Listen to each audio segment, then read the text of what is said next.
Welcome back, my pack, my tribe. Force of Nature Part 2. Alright, so,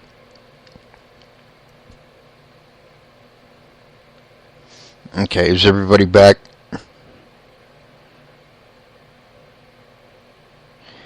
Early on in my career, well, allow me to explain. As many of you know, I see spirits. I've seen spirits since the age of 5. So, like, really, like, my entire life, I've dealt with the paranormal.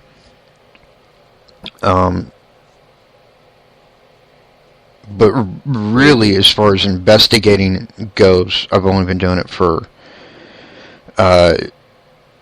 25 years. And my first paranormal investigating gig was with a group called the San Diego Ghost Hunters, who, back then it was actually a very different group than it is now. Like the ones that you've probably seen on TV with like when Ghost Hunters did the Whaley House in Old Town San Diego, for example. It's a different team altogether. They just have the same name. But that was really the first team I got involved with. And it was kind of like fate, really, that did it.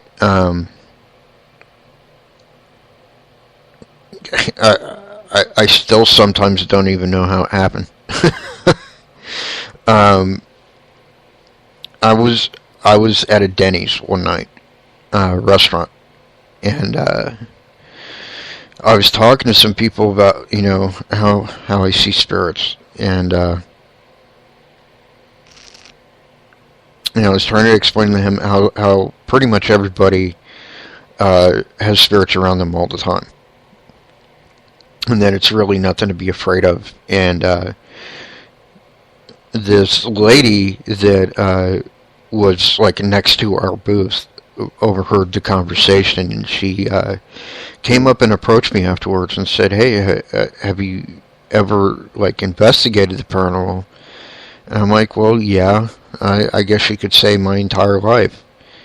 And she gave me her name and her number. Her name was Kathy. She was really cool, not to be confused with the Kathy in our chat room. And so probably like a week or two went by, and I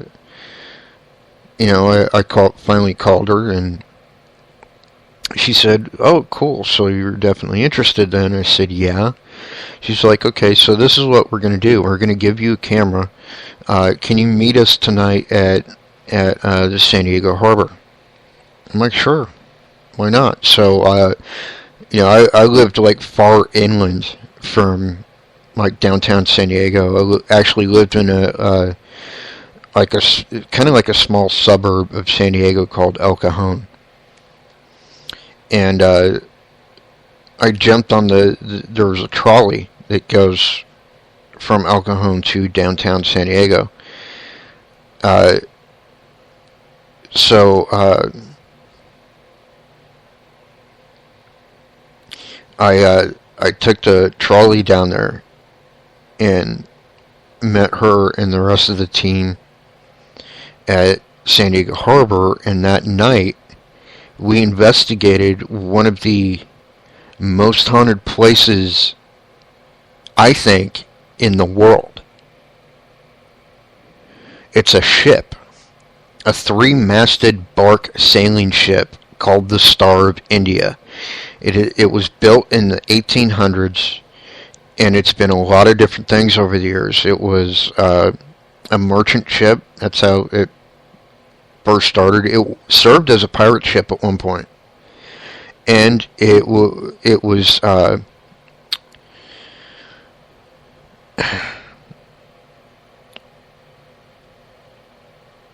I don't want to say grounded, because that's not really the right word, but at one point it wasn't allowed to sail anywhere.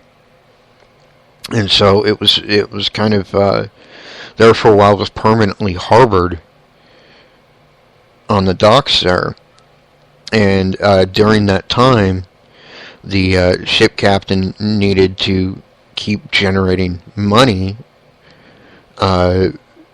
in order to support himself and the people in his employ. So somebody came up with the brilliant idea and made it a floating brothel.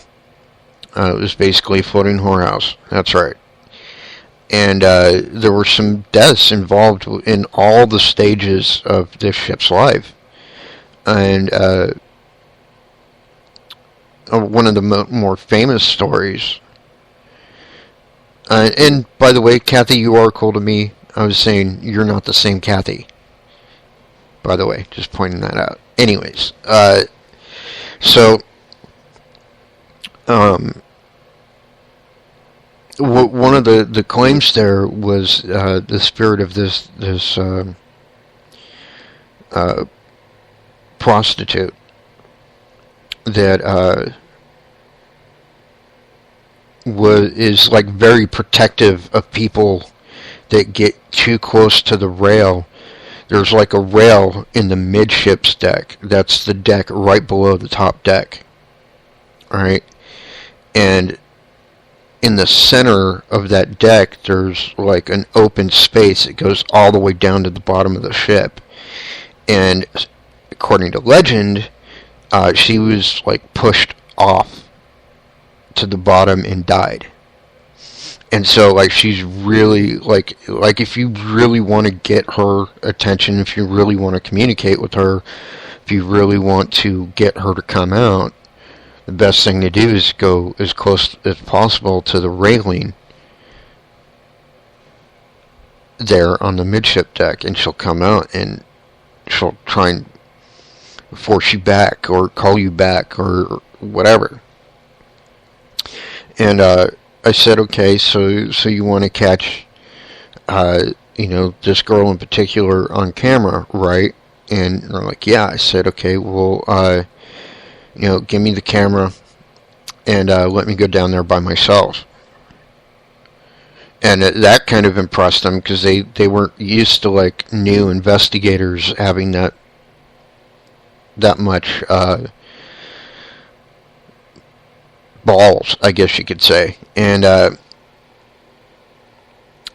so anyways, I took this camera, and we didn't have infrared cameras, by the way, back then. They hadn't really been invented yet, because this is back in like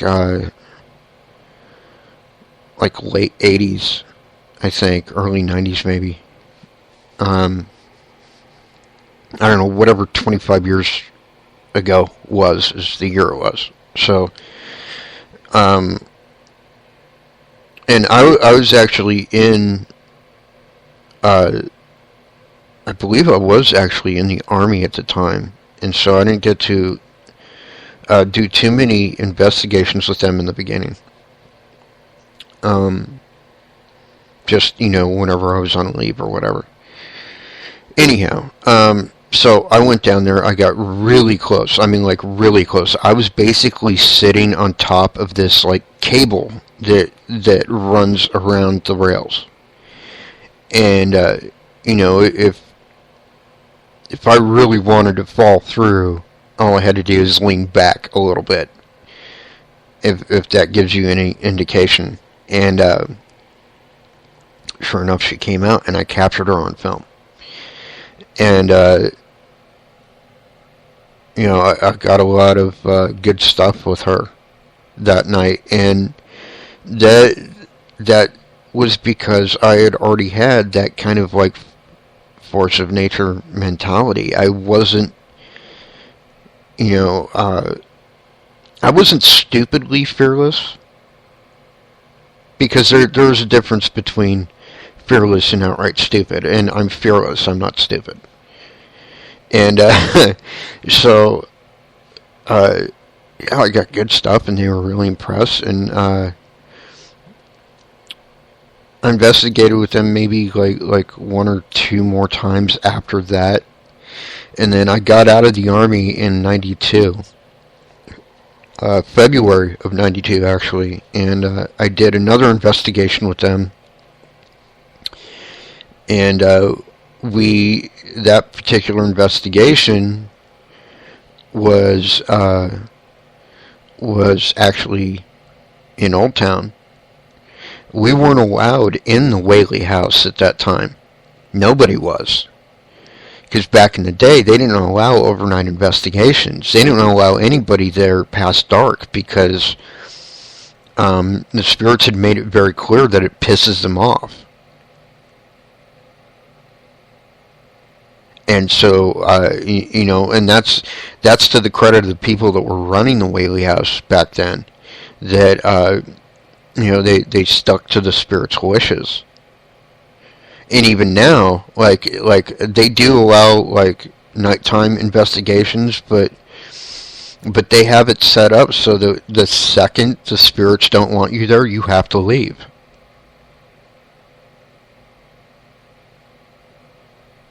And that's astounding to me. That is so respectful. It's crazy, and they are one of the few places I can think of that are like that. So. But anyways, we weren't allowed to investigate there. So we investigated pretty much everything outside of Old Town San Diego. And we weren't allowed in the Whaley house, but we could go in like the yard. And I went into the yard, and I went to this one spot where there's like that like white like vegetable like ladder trellis, whatever you want to call it, type stuff. There was like an archway made out of that, and I was actually standing right underneath that archway. And there had been times before that like whenever people go into the house and they go like up the stairs, a lot of people get like halfway and then suddenly they'll feel like something around their neck. And the reason why is because years before the Whaley house was born, that was where they executed people by hanging. And one of the people that was executed there was a gentleman by the name of Yankee Jim, I believe. And anyways, he was hung there, and his neck didn't break. It actually took him quite a long time to die. And so that's one of the claims there. But I was actually feeling that underneath where this trellis was. I'm like, what the hell? I couldn't quite put two and two together there, because supposedly this is something that's supposed to happen inside the house. And we couldn't for the life of us figure it out for the longest time. Why was I attacked in this way? And then we did a little bit of research and found out that, I looked an awful lot like one of the people that hung him. And, it was kind of, I guess, revenge on his part.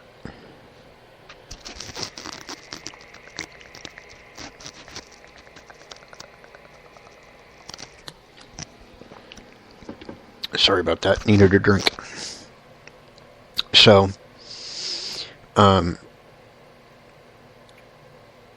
the way I got it to stop, what I say is, look, I'm not who you're mad at, so you need to stop this right now.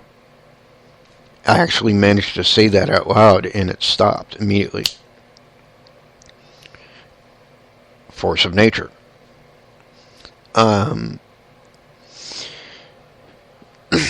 investigated with them after that pretty regularly for like 2 years. And maybe 3. And then I kind of left San Diego. I moved elsewhere, and from that point on, wherever I went, I would investigate things kind of on my own. And I was fine on my own. I could easily go into like haunted places by myself and be fine. Because I knew that nothing could hurt me, nothing could affect me unless I let it. And so I did the Winchester house, sort of. I went to investigate the Winchester Mystery House. I went in the door, and then things started flying off the shelves, and I thought, oh, yeah, probably not a good idea, and I left.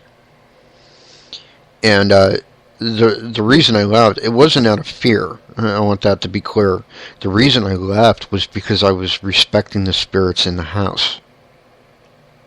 They didn't want me there. I think a lot of the spirits there are actually Native American, to be honest about it. And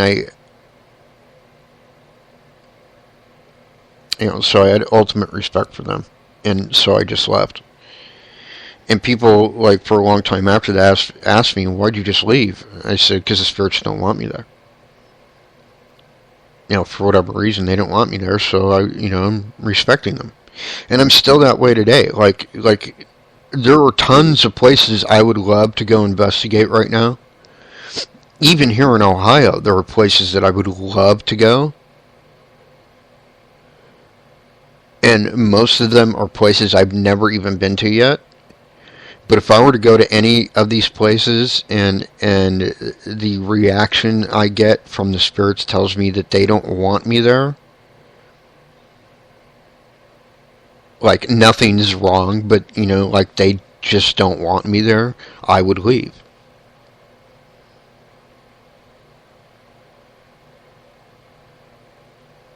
Because while it's a good thing to be a force of nature and to be stubborn and strong-willed and all that, you also have to have respect for what you're dealing with. And I always have and always will.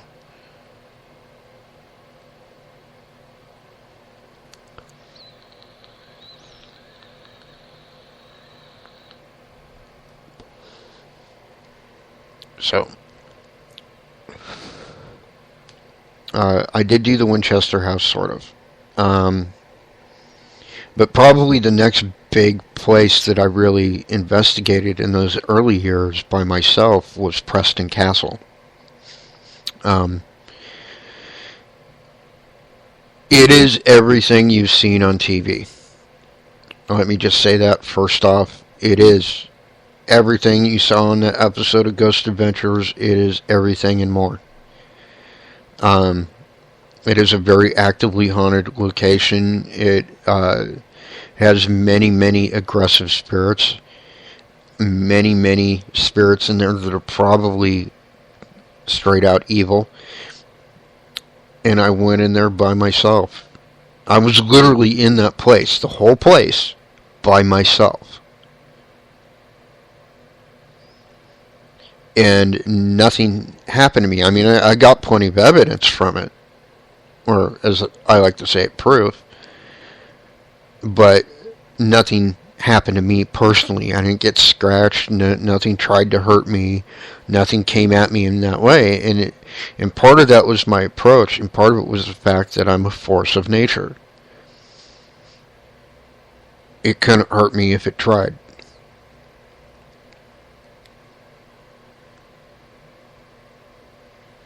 I've been to a lot of places that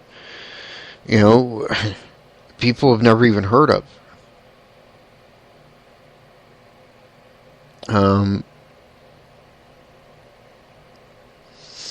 I did an investigation back in, I think it was like 96, 97.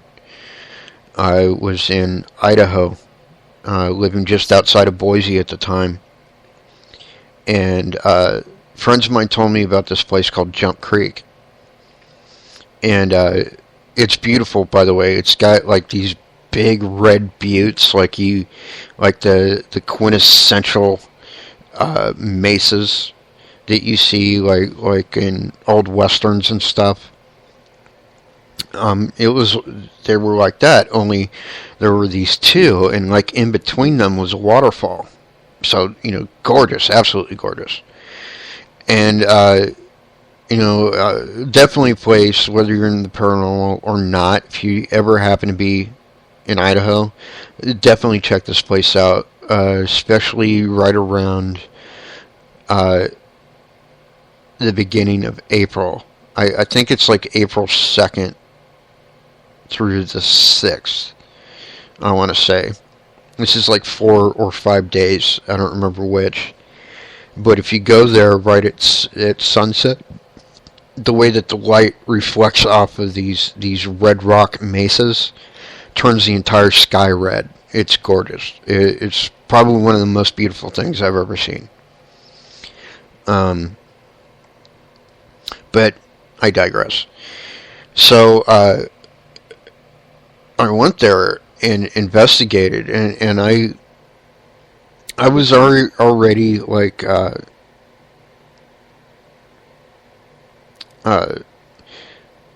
had kind of separated from my shamanship for a while there, and this is like really kind of what got me back into it. Is because Jump Creek was a reservation. And I say was because everybody on the reservation was either moved off to another place or they were flat out killed. And it's something you're never going to see in the history books, because,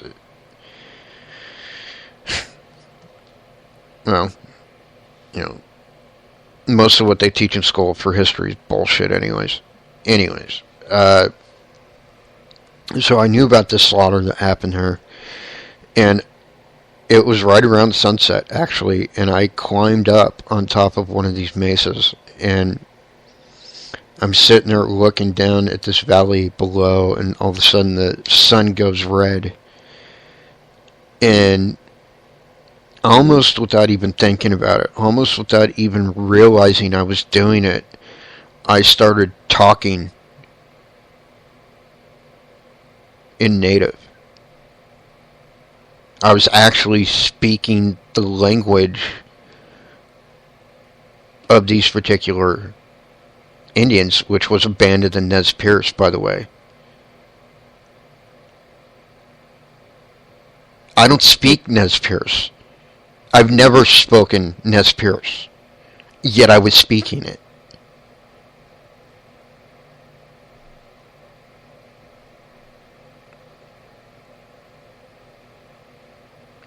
I can't say I wasn't possessed. It's not like a spirit possessed me, but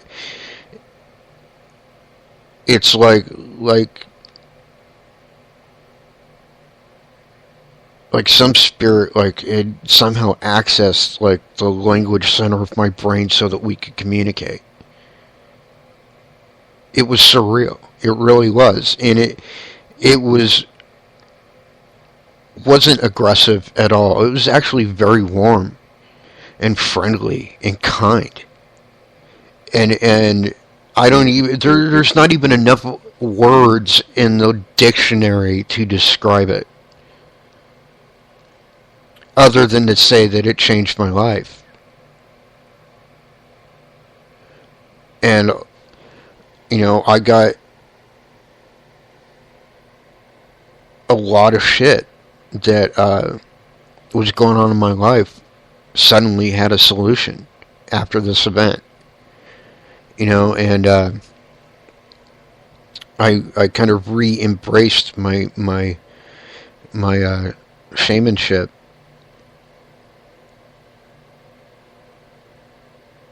And wow, I haven't looked back since.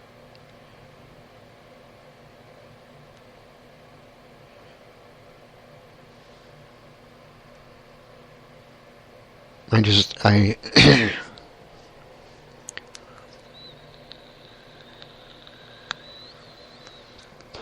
and I got to tell you, pretty much because of that, my favorite investigations are those that entail native spirits. which are basically everywhere in this country. But probably my all-time favorite place that I've ever investigated was Little Bighorn.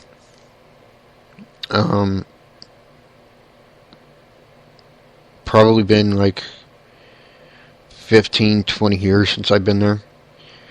And I've always promised myself that I'm going to go back, and we are going to go back. Among other things, our team, Ghost of Paranormal, is the only team in the country that has been invited to investigate a native casino.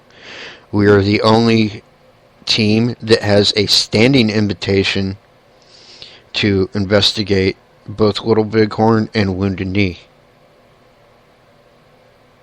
That's huge.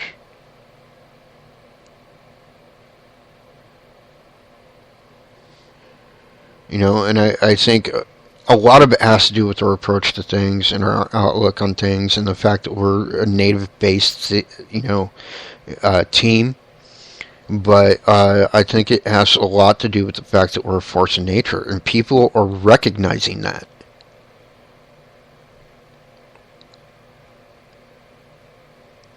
We have teams that we have never even heard of before contact Cody to try and get us to do work for them. Now, that's not going to happen. I will not work for anyone else. Not like they're thinking, anyways. But I will help other teams out, if they need it. But I'm not going to, I'm not going to be anybody's bitch, basically. And I won't allow my team to be that either. So,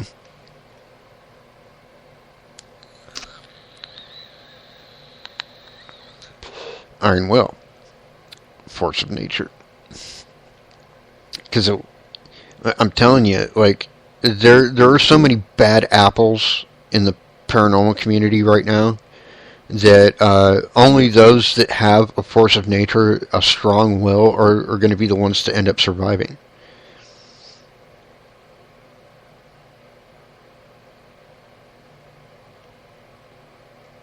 That's just how it is, because,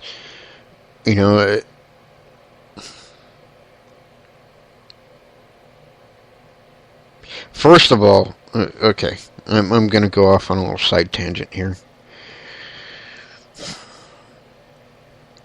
Teams that do not know what they're doing should not be fucking teams. If you do not have at least one person with some experience on your team, you shouldn't be a fucking team. Because all you're going to end up doing is fucking it up for everybody else.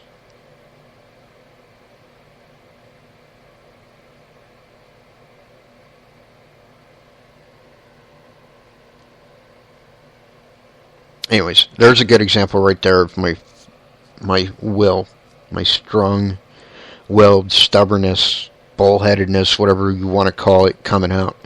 But the fact of the matter is that you need it. You need it. And that's what so many, I can't iterate that enough. That is what so many frickin' teams out there need. You need to have that strong will. You need to have that stubborn streak. That is what is going to carry you through.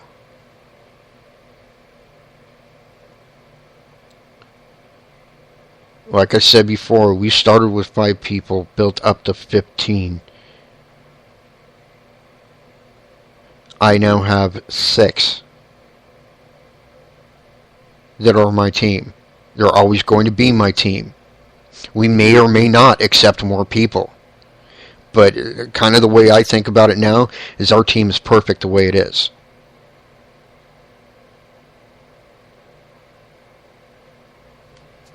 We have gone through the shit together to get to this point.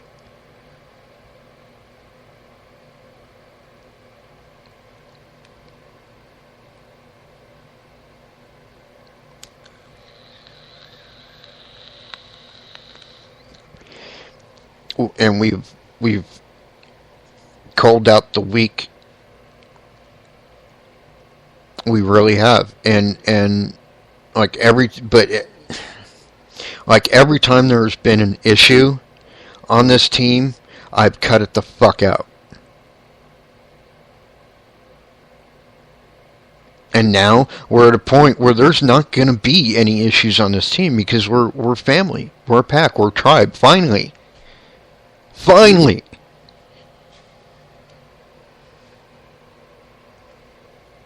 Every problem has been dealt with. So, like, the only thing we have to worry about now as a team is where do we go from here? And I already have, a vision of that. I already know where I want us to go. And we're already doing it. We've been doing it. And certain people have failed to realize that or care about it. And those are the people that have fallen by the wayside. And that's how you need to be on your team.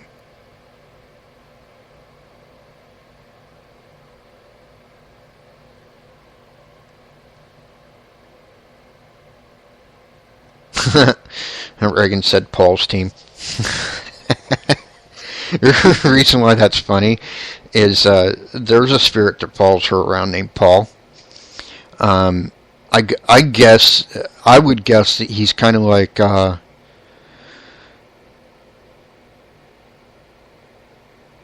of like her spirit guide. I guess would be probably the best explanation for him.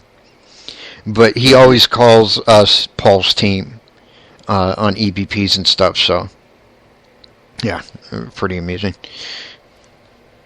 Because it's not his team, it's our team, actually. Well, my team, but our team. It's my team in the sense that I'm the leader of this particular pack, I'm the chief of this particular tribe, but it's our team collectively, as in, like, it wouldn't be anything without all of us, so. Yeah, he wanted us together, is what she said. And I agree with that. I think Paul actually kind of guided things, because when I met Reagan, she was actually living in Pennsylvania, and we're here in Ohio, and I think Paul kind of guided things so that they could move here, is my honest opinion. And things have been awesome since. And now we're at a point where I couldn't imagine our team without Reagan and Abby on it. I can't do it. Like they've only been doing this for a very short time. They've only really been investigators since they've been here. So, and that was like how many months ago was that, Reagan? Like, when did you guys move here? I know it hasn't been a year yet.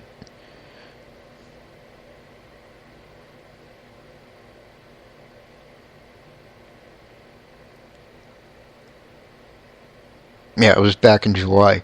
So they haven't even been on the team for that long, but already they're what's the word I'm looking for? They're necessary. Indispensable. That's the word. Indispensable. In fact, the website that people were chatting on right now, it was all Reagan that did that. Reagan made this website. The reason why our show is as successful, all tongue-tied, is because Reagan. Honestly. And so, first and foremost, thank you, Reagan. And, yeah, she's correct. She just said you all become family, and that's absolutely true. Well, actually, we found out Reagan and I are actually family. We're like distant cousins, basically. Through common ancestors, but, yeah. So, but our whole team is a family. And when somebody does something to harm or deflect from my family, I'm going to tear out their wall, dang throat, because I am the alpha wolf. I didn't make myself that. I already am that. And so just by being myself, yeah, I do lead the team, but I'm not the whole pack. And people don't understand that. I will be the first one to jump on somebody if they fuck with my pack. That's what that means. It doesn't mean I'm the whole show.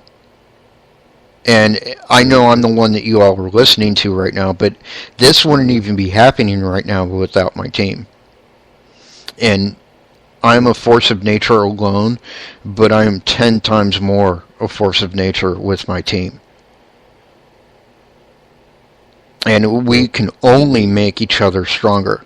And that's kind of like the whole point of tonight's show, is like you need to get to that point where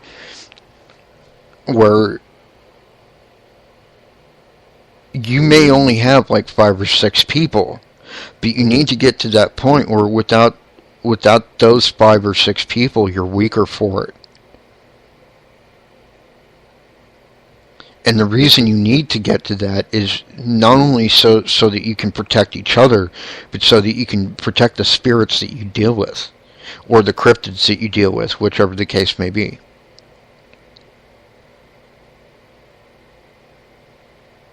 Because I promise you, if I walk into a haunted place and I see someone acting foolishly, I'm going to call them on it. I have absolutely no problem telling people they're fucking stupid. Especially when they're being fucking stupid.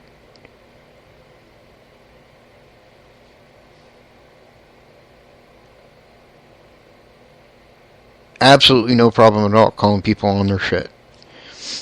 And I think it's a necessity to be like that.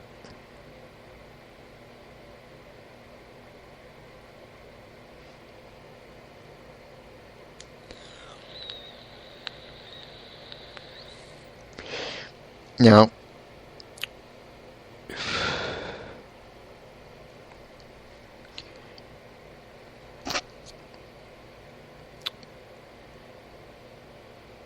I think that the reason I am the way I am, stubborn, strong-willed, whatever you want to call it, is because I have absolute belief in myself, I have absolute faith in my team, and I have absolute faith that my vision for us in the future is the right one.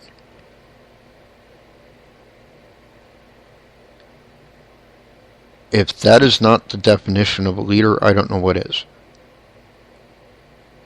It's not about what money can get you. It's not about what I can do for you. It's what you can do for yourself, and thereby extension do for your team, your pack, your tribe, your family.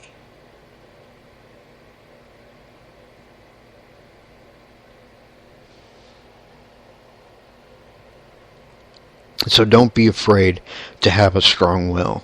Don't be afraid to have definite ideas of where you want to go.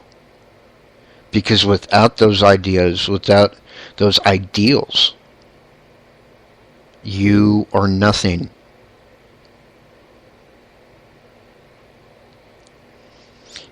The reason why Ghost Wolf, Paranormal, my team, our team, is more important to me than any other team I've ever been on is not simply because I'm the one who founded it. Although that does make it more important than usual. But the reason why it's the most important team is because we are family. And I am at a place now where I cannot for a second imagine doing this without them. And you don't get to that point without being a force of nature. because you have to be unfucking compromising. I don't mean like within the team. There's always room to compromise within the team. What I'm talking about is uncompromising as far as like the vision of where you want to go. If you want a TV deal, if you're on a team and you want to be on TV, make it happen. Don't just sit back and sit there and think, oh, well, one day. Because one day is never going to happen. The only way one day ever happens is when you make it happen. We have one of the most successful now web series on YouTube.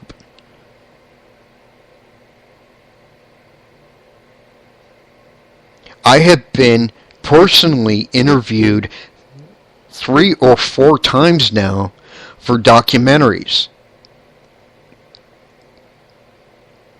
2 of which have been on TV.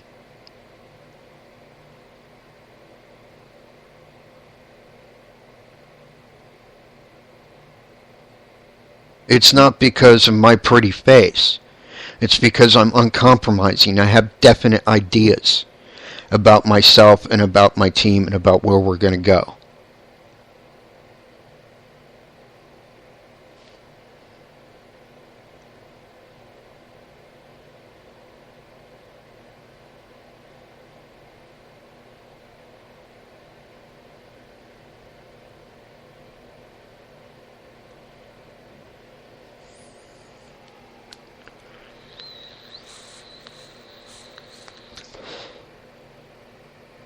So, I've got just about a minute left. And there's one final thing I want to leave everybody with. Be a force to be reckoned with. Be a force for change. Be a force for hope. Not just for your team and not just for yourself, but for the spirits that you deal with. Be a force for change. Be a force to be reckoned with. But most importantly, be a force of nature. Because that, hands down, every single time, is unbeatable. Alright, that's it, folks. I want to thank you all for tuning in. Until next time, my pack, my tribe, mi familia. Peace out.